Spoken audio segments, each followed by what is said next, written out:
Income tax में more than 10 to 12 question पूछे जाते हैं।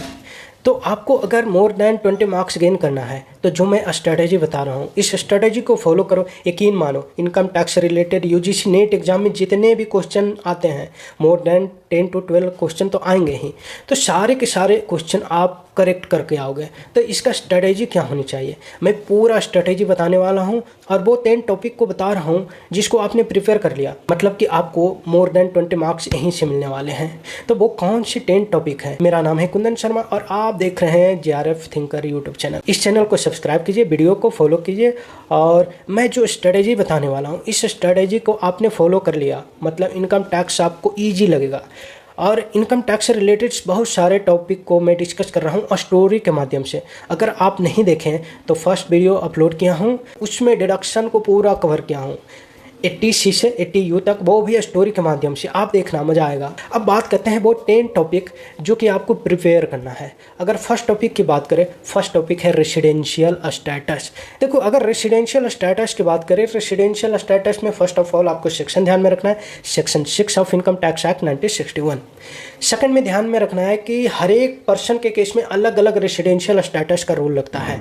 जैसे अगर बात करें इंडिविजुअल के केस में, तो इंडिविजुअल के केस में 182 डेज वाला रूल अप्लाई करोगे। अगर 182 डेज वाला रूल अप्लाई नहीं हुआ तो सेकंड रूल पे जाओगे, 60 डेज प्लस 365 डेज वाला रूल देखोगे। नेक्स्ट HUF के केस की बात करें तो HUF के केस में कंट्रोल एंड मैनेजमेंट देखोगे एंड कर्ता का रेसिडेंशियल स्टेटस देखोगे 182 डेज वाला, ठीक है।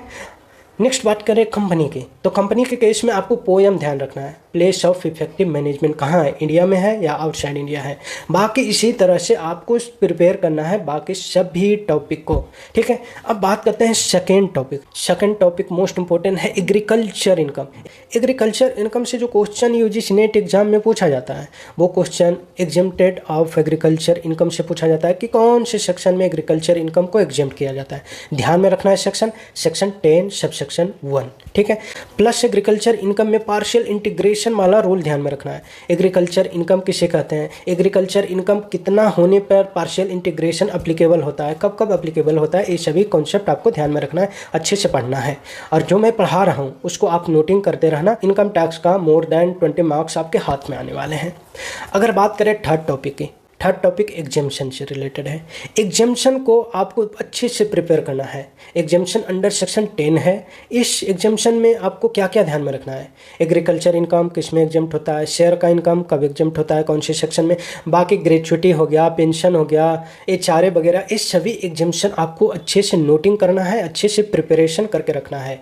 यही सबसे क्वेश्चन पूछे जाते हैं। साथ ही ध्यान में रखना है कि एग्जेम्प्टेड इनकम टोटली एग्जेम्प्ट होता है। It means gross total income में ये इनकम इंक्लूड ही नहीं होता है।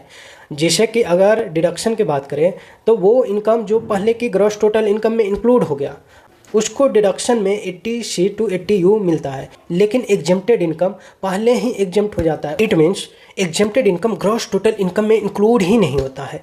अब बात करते हैं फोर्थ टॉपिक की। फोर्थ टॉपिक है हेड ऑफ इनकम। जैसा कि आपको पता होना चाहिए टोटल हेड ऑफ इनकम 5 हैं।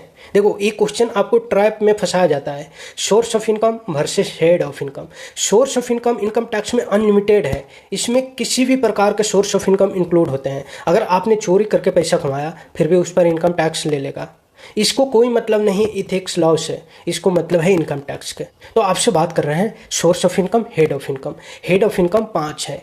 First salary, second house property, third PGBP and fourth capital gain and fifth income from other source. देखो इसी सीक्वेंस में ध्यान में रखना है। आजकल जो क्वेश्चन पूछा जा रहा है यूजीसी नेट कॉमर्स में तो असेंडिंग डिसेंडिंग ऑर्डर में सजाने के लिए, तो आपको एक क्वेश्चन भी पूछ लेगा कि असेंडिंग ऑर्डर में सजा दो 5 हेड ऑफ इनकम, तो सीक्वेंस में ध्यान में रहेगा तब तो। फर्स्ट कौन होता है, सैलरी। क्यों होता है सैलरी, क्योंकि सैलरी इस सेक्शन वाइज है। सैलरी का सेक्शन है 15 से 17 तक, हाउस प्रॉपर्टी का सेक्शन है 22 से 27 तक, PGBP का सेक्शन है 28 से 44 D तक एंड कैपिटल गेन का सेक्शन है 45 से लेकर 55 तक and income from other source का सेक्शन है 56 से लेकर 59 तक। तो ये चीज़ ध्यान में रखना है। और एक चीज़ और आपको ध्यान में रखना है हेड ऑफ इनकम में कि सभी हेड ऑफ इनकम का जो फर्स्ट सेक्शन है उसको चार्जिंग सेक्शन कहते हैं। इससे रिलेटेड क्वेश्चन पूछा जाता है कि सैलरी का चार्जिंग सेक्शन कौन है, तो याद रहेगा तब ना।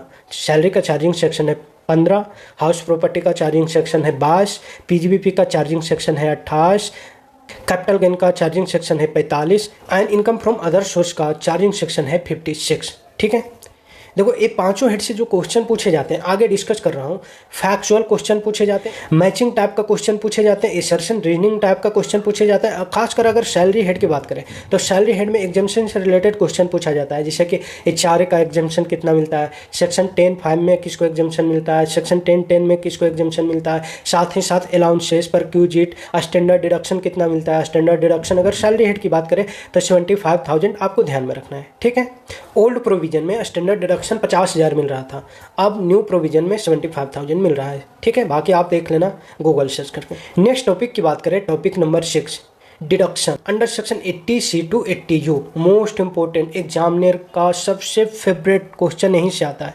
एग्जामिनर इसको तो एकदम पीछे पड़ा हुआ है, लाठी डंडा लेकर पीछे पड़ा हुआ है डिडक्शन के पीछे। हर एक के टाइम में 1 से 2 क्वेश्चन आपको डिडक्शन से मिलेगा ही मिलेगा। तो डिडक्शन से 4 से 6 नंबर का आपको क्वेश्चन मिलने वाला है, इसको इग्नोर बिल्कुल भी नहीं करना है।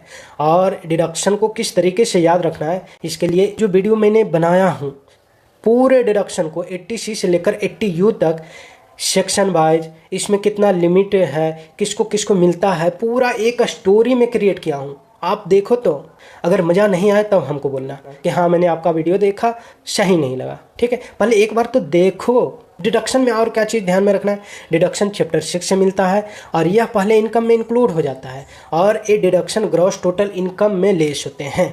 नेक्स्ट टॉपिक की बात करें, topic number 6, clubbing of income. तो क्लबिंग का प्रोविजन में आपको क्या क्या ध्यान में रखना है। पहला तो सेक्शन ध्यान में रखना है, सेक्शन 60 to 69 है। ठीक है, सेकंड ध्यान में रखना है कि क्लबिंग ऑफ इनकम का प्रोविजन, लाइक माइनर चाइल्ड का इनकम है, किस में क्लब होगा, स्पाउस का इनकम किस में क्लब होगा, अगर प्रॉपर्टी ट्रांसफ़र कर दिए तो उसको किसके इनकम में क्लब होगा। तो ये सभी चीज़ आपको अच्छे से प्रिपेयर करना है, अच्छे से देखना है। नेक्स्ट टॉपिक की बात करें तो नेक्स्ट टॉपिक है कैपिटल गेन। देखो, capital gain head of income, इसका तो सबसे पहले सेक्शन ध्यान में रखना है। कैपिटल गेन का सेक्शन है 45 से लेकर 55 तक।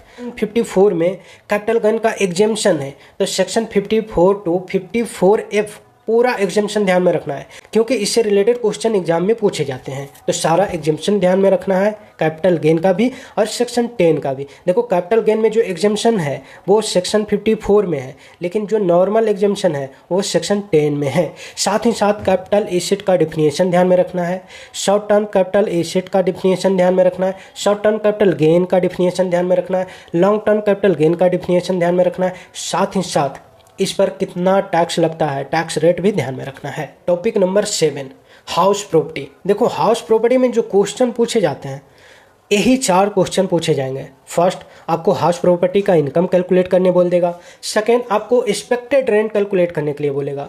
थर्ड, आपको ग्रॉस एनुअल वैल्यू कैलकुलेट करने के लिए बोलेगा। या फिर फोर्थ, आपसे नेट एनुअल वैल्यू कैलकुलेट करने के लिए क्वेश्चन पूछेगा। प्रैक्टिकल क्वेश्चन भी आते हैं, थ्योरेटिकल क्वेश्चन भी आते हैं। हाउस प्रॉपर्टी में क्या ध्यान में रखना है, first of all expected rent. देखो, एक्सपेक्टेड रेंट कैलकुलेट करना बहुत ही ईजी है, ध्यान रखना। म्युनिसिपल वैल्यू, फेयर रेंट, इन दोनों में से जो हायर रहेगा इसको सिलेक्ट करो। इसको कंपेयर करो स्टैंडर्ड रेंट से, जो कम रहेगा वही एक्सपेक्टेड रेंट कहलाएगा। Gross annual value, gross annual value calculate करना सबसे इजी है।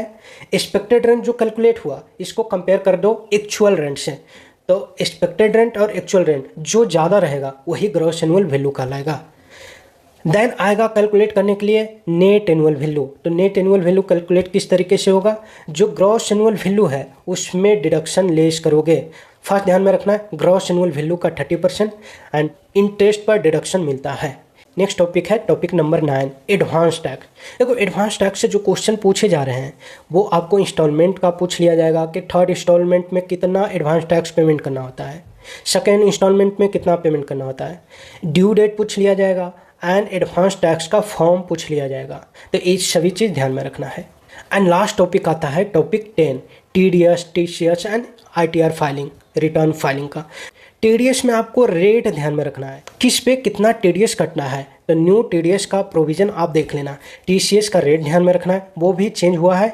न्यू TCS का प्रोविज़न देख लेना और मेरा चैनल को ज़रूर फॉलो करते रहना, क्योंकि मैं इनकम टैक्स को विथ PYQ कॉन्सेप्ट PYQ के साथ में शुरू से अंत तक कंप्लीट करवाने वाला हूँ।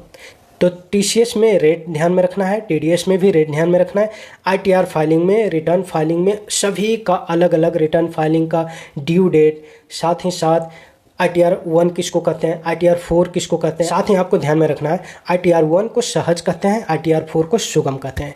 तो ये 10 टॉपिक मैं आपको डिस्क्राइब करके बताया हूँ। ये 10 टॉपिक आपने अच्छा से प्रिपेयर कर लिया और PYQ को सोल्व कर लिया, आपको तो बल्ले बल्ले है। More than 20 marks income tax में आप गेन करोगे। और मुझे फॉलो करते रहना, वीडियो रेगुलरली अपलोड कर रहा हूँ और स्टोरी के माध्यम से क्रिएट करके अपलोड कर रहा हूँ। क्योंकि आप रास्ते में कहीं जा रहे हो, कहीं भी ट्रेवल कर रहे हो, सोए हो या कुछ भी कर रहे हो, हेडफोन लगाओ और स्टोरी को सुन लो, इनकम टैक्स आपका प्रिपेयर हो जाएगा। तो इस वीडियो में इतना ही, मिलते हैं अगले वीडियो में। वीडियो कैसा लगा कमेंट बॉक्स में अपना सुझाव दीजिए। नमस्कार।